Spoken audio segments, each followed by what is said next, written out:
What's the meaning of check?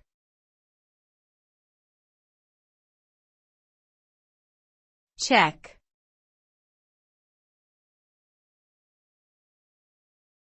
Check.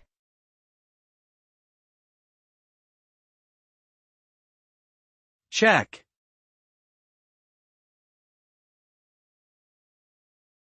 Check.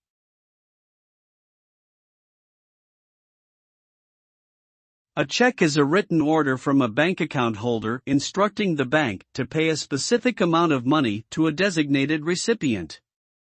The check is a legal document that serves as a substitute for cash.